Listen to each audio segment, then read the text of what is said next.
Good afternoon, good evening, and good morning, everybody. The last 5 weeks we've talked about some very negative emotions and what you can do with them. Things like fear, anger, confusion, grief, the idea of fairness. But today we're going to stick to one very simple word, and that word is gratitude. And it's also the reason why we're outside today and not inside. One of the things that I am most grateful for is simply being outside. I just really like being outside.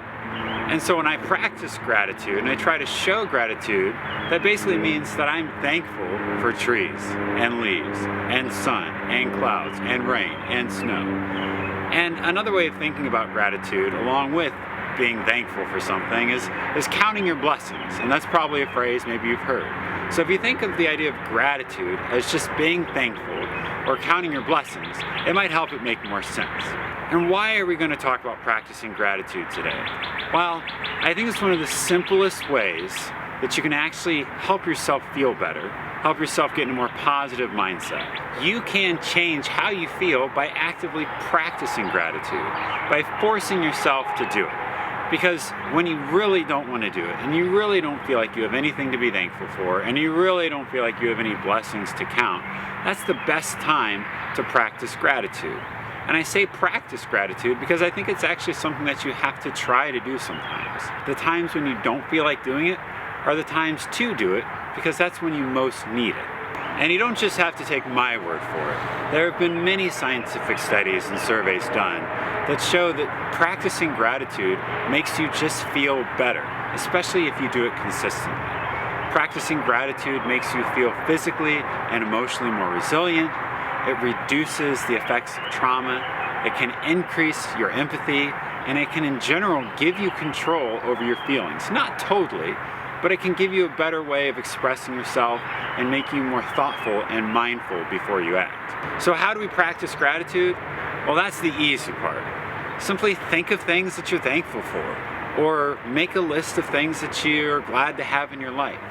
Go around your house, think of it like a scavenger hunt, and write down things that you're thankful for. Or with your parents' permission, and doing so safely, practicing social distance and safe spacing, go outside around your house. Or just go outside and look around and see if there's anything like clouds in the sky that you're thankful for that day. And it also might help if you make a journal on your phone, on paper, and each day when you wake up or before you go to bed or both, try to write down one thing that you're thankful for. This way, you'll get yourself in the habit of practicing gratitude, and it'll become something that you can do naturally and easily. And think about it, by the end of a month, you would have about 30 things that you're thankful for. And that way, you can turn to that list in times when you really, really don't think that you have anything in your life to be thankful for or to feel gratitude for.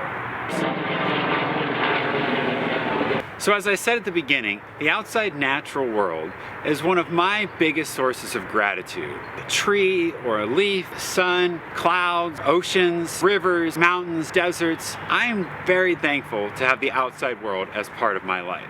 But maybe you're the opposite. Maybe you hate going outside. You're simply thankful to have a roof over your head. And that's what's cool about gratitude. My list of things that I'm thankful for could be much different than your list of things. But I think the most important part about gratitude is that we do it on the days that we really don't want to.